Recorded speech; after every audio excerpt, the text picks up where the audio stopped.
Praise lord. માણસોને અશક્ય છે પણ મારા દેવને સર્વ શક્ય છે. હું અત્યારે તમારી સમક્ષ અહીંયા ઊભી છું એની માટે ઈશ્વર પિતાનો ખૂબ જ આભાર માનું છું. મારી વાત કરું, મારી સાક્ષી એ છે, મારું નામ જેકોલિના ક્રિશ્ચન છે. હું બાપુનગરમાં રહું છું. આ સંગત સાથે હું છેલ્લા 2.5 વર્ષથી કનેક્ટેડ છું.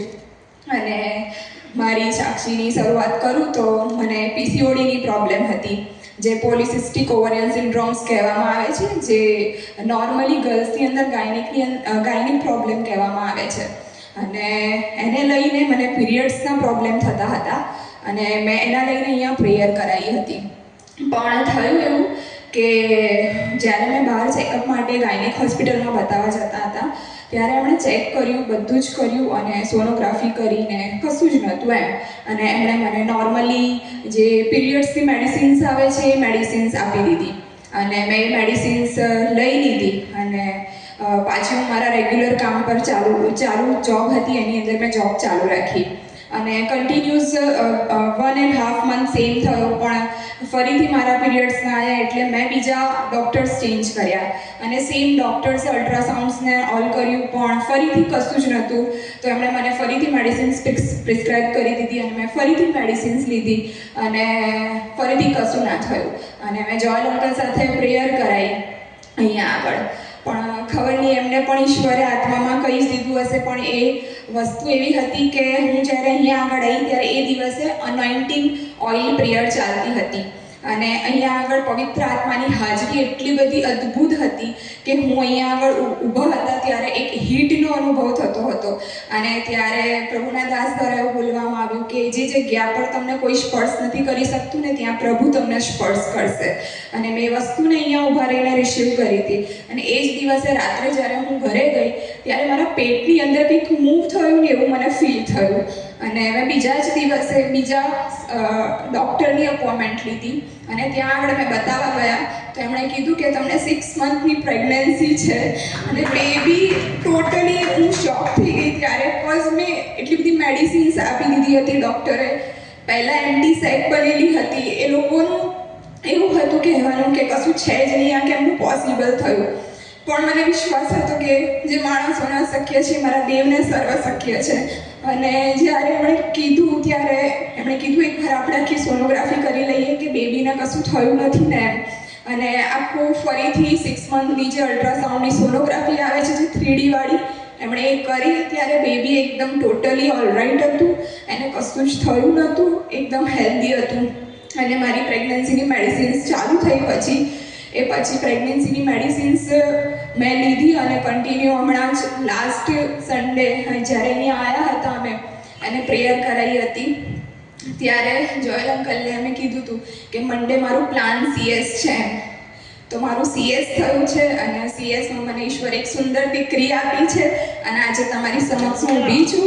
અને એ CSમાં પણ એટલો પ્રોબ્લેમ થઈ ગયો કે સવારે 4 વાગે મને એક્ટિવ બ્લીડિંગ સ્ટાર્ટ થઈ ગયું કે એ જે એની સાથે પ્લેઝન્ટા અને મધર કનેક્ટેડ હોય છે બેબી સાથે.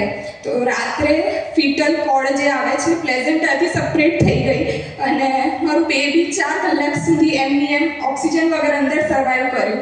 મને વિશ્વાસ હતો કે ઈશ્વરને સઘળું શક્ય છે. જ્યારે અમે હોસ્પિટલ ગયા ત્યારે અમને સ્ટાફ પણ એટલો બધો ઈશ્વર એમને એટલી બુદ્ધિ પૂરી પાડી, અમને અમારા સંબંધી એટલા પૂરા પાડ્યા. જોયલ અંકલે પ્રેયરમાં એટલા અમને લાગુ રાખ્યા. અને અમે જ્યારે હોસ્પિટલ ગયા ત્યારે ડૉક્ટરે કીધું કે આપણે વેઇટ કરવો નથી અને આપણે CSમાં એમને લઈ લઈએ.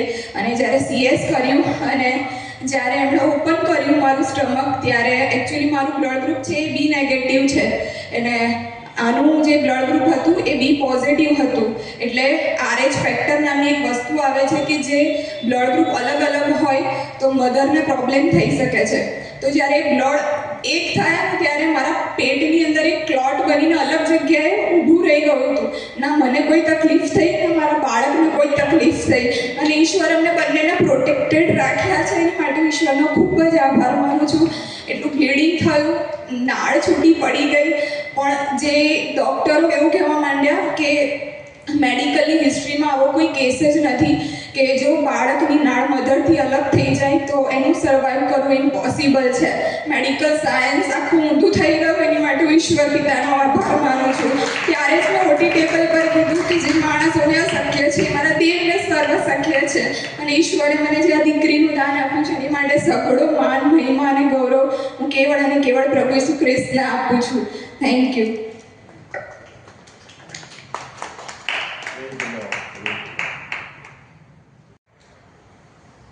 હાલેલુયા. ઈશ્વર પિતાનો આભાર માનું છું કે અત્યારે મને આ જગ્યાએ ઊભો રહેવાને માટે લાયક બનાવ્યો. ખરેખર જો હું વાત કરું કે 2-2.5 વર્ષ પહેલાં હું વાત કરું તો હું દુનિયાની માનામાં જ જીવતો હતો કે બસ હરવું ફરવું અને એવું છે.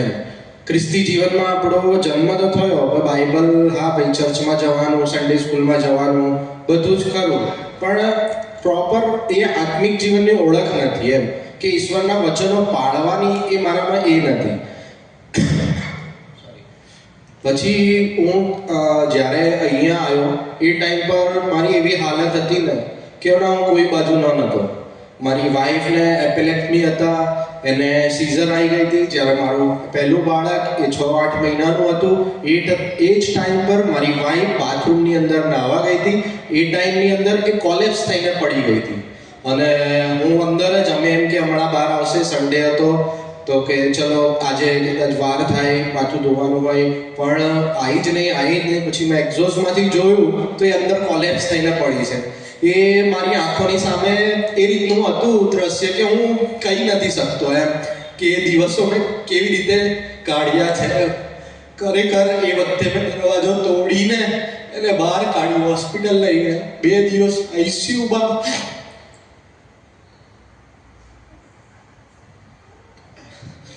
બે દિવસ એને આઈસીયુમાં રાખવા ભાઈ. ફરી અમને ઈશ્વરે બચાવે.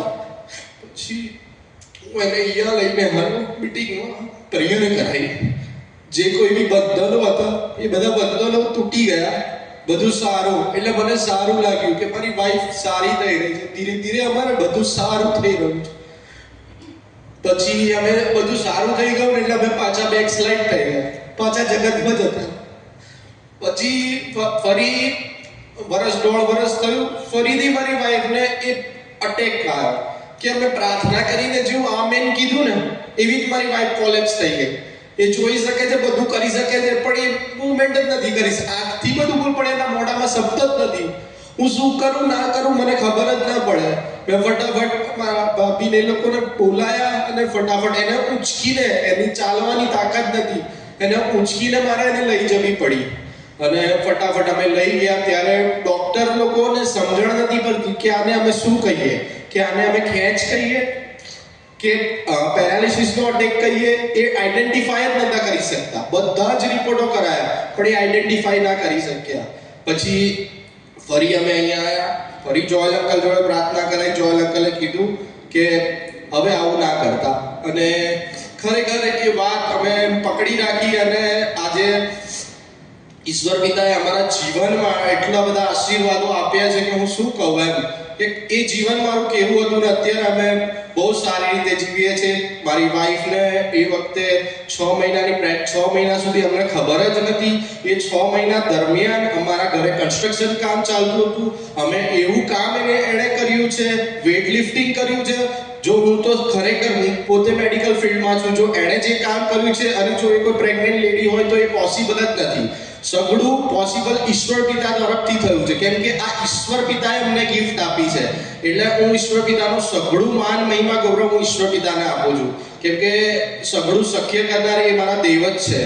અને એ સમજણ આપી જોયલ અંકલે અમને, ખરેખર એ બધું સમજાવ્યું. એ બાઇબલ વાંચન, કઈ રીતે બાઇબલ વાંચવા, કઈ રીતે ઉપવાસ કરવા, અને એ રીતે ધીરે ધીરે અમે આત્મિક જીવનમાં વધ્યા. અને એમણે કીધું હતું કે તમે તમારા કુટુંબમાં જો કોઈ તારણ ના પામ્યો હોય તો એના નામ લખીને તમે પ્રેયર કરજો, તો એ લોકો તારણ પામે ને એમનો આત્મા બચી જાય. તો એ વસ્તુને મેં ચાલુ કર્યું, ધીરે ધીરે ચાલુ કર્યું. પછી એક વખત એ જ્યારે ભરૂચમાં કેમ્પ રાખ્યો હતો ત્યારે મેં મારા ફેમિલીસમાં કીધું. પછી અમે અમારા ફેમિલીમાં એવરી સેટરડે વર્શિપ ચાલુ કરી. અમે બધા આખું ફેમિલી મળીને વર્શિપ કરીએ છીએ.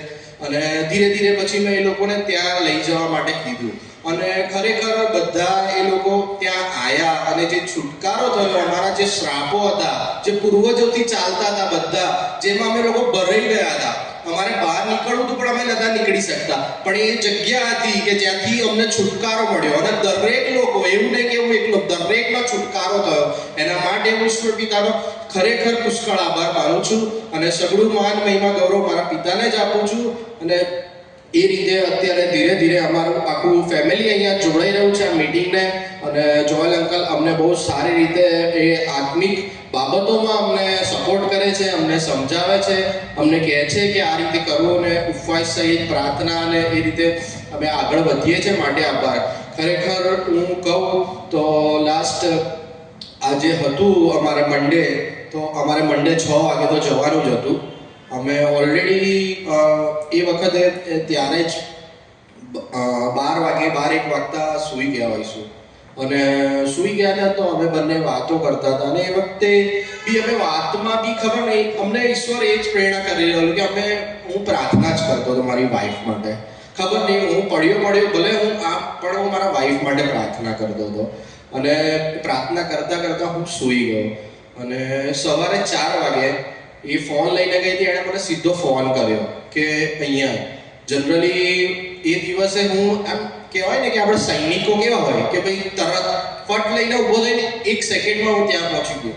જનરલી ફોન કરે ને તો હું ઊભો થતા મને 5-7 મિનિટ લાગે, પણ એ દિવસે મને ઈશ્વરે બુદ્ધિ આપી, એ સમજણ આપી અને ફટ લઈને ઊભો થઈને હું ત્યાં જતો અને મેં ત્યાં જઈને જોયું તો એટલું બધું બ્લડ મારા ઘરની અંદર કે હું મેન્ટલી પ્રિપેર થઈ ગયેલો કે બાળક કદાચ હમણાં નીકળી જશે, એવી હાલત હતી કે ટોટલી કન્ટિન્યુઅસ બ્લડ ચાલુ અને હું મેડિકલ ફિલ્ડમાં છું. તો મને ઈશ્વરે એટલા બધા કેપેબલ બનાવ્યો કે એટલું બધું સમજણ મને આપણે પૂરી પાડી કે તું ચિંતા ના કરીશ, કશું બી થશે ને તો હું તારી જોડે છું. અને મેં તરત પ્રાર્થના કરી કે ઈશ્વર પિતા, આ તે આપ્યું છે અને આને સાચવવાની જિમ્મેદારી તારી છે, એવું કીધું. અને તરત જ મેં આગળ ફોન કર્યો અને ફટાફટ હોસ્પિટલમાં કીધું અને ફટાફટ અમે નીકળ્યા. અને એ ટાઈમ પર બી અમે પ્રાર્થના કરાવી અને પ્રાર્થના કરીને અમે લોકો સઘળા પ્રાર્થના કરી. અને જ્યારે બી અમે લોકો જઈ રહ્યા હતા ને ત્યારે અમે બધા, હું હતા, મારા ભાભી હતા, મારા બહેન હતા, બધા લોકો પ્રેયર કરી રહ્યા હતા. એ અમે લોકો જઈ રહ્યા હતા પણ અમારી પ્રેયર કન્ટિન્યુઅસ હતી. એક કવચ તરીકે અમે ઊભા હતા કે શૈતાન તું કશું બી કરીશ પણ કશું નહીં થાય. શૈતાનને હરાવવા માટે અમે ઊભા હતા. એ લડત અમે લડી રહ્યા હતા અને ખરેખર એ લડત અમે લડી અને એ લડતમાં અમે વિજય પામ્યા છે. માટે હું સઘળું માન મહિમા ગૌરવ ઈશ્વર પિતાને આપું છું. તમે સાંભળ્યું જ કે ડોક્ટરે એવું કહી દીધું કે આ પોસિબલ જ નથી, કે આ વસ્તુ જ્યારે થાય ત્યારે કોઈ હિસાબે પોસિબલ નથી કે બાળકને માતા નોર્મલ બહાર આવે. અને આ બધું જ થયું અને બધું જ સંપૂર્ણ થયું. ઇવન ડોક્ટર અમે ત્યાં ગયા, ફટાફટ એમણે બધી પ્રિપેરેશન થઈ ગઈ હતી. ઈશ્વરે અમારી માટે બધું આગળથી તૈયાર કરીને રાખ્યું હતું. મારો એક ફોન કરવો, એ ખાલી એક જ ફોન. અમે હોસ્પિટલ પહોંચ્યા, અમુક જગ્યાએ તો આ રીતે સવારે ઇમરજન્સીમાં જઈએ તો કેવું આપણે જઈએ પછી બધા પ્રિપેરેશન થાય. અહીંયા તો અમે જે પહોંચ્યા એ પહેલા તો સ્ટાફ આવી ગયા હતા, ડોક્ટર ઇવન શું આવી ગયા હતા, જે મેઇન ડોક્ટર હતા, જે સર્જરી કરવાના હતા, એ ડોક્ટર ત્યાં હાજર હતા. એટલે હું ઈશ્વર પિતાનો આભાર માનું છું કે સઘળું શક્ય કરનાર એ મારો દેવ યહોવા બાપ છે.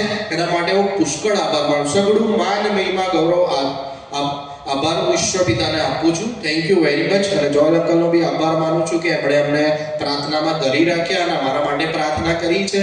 માટે હું ઈશ્વર પિતાનો પુષ્કળ આભાર માનું છું. Thank you very much. આમીન.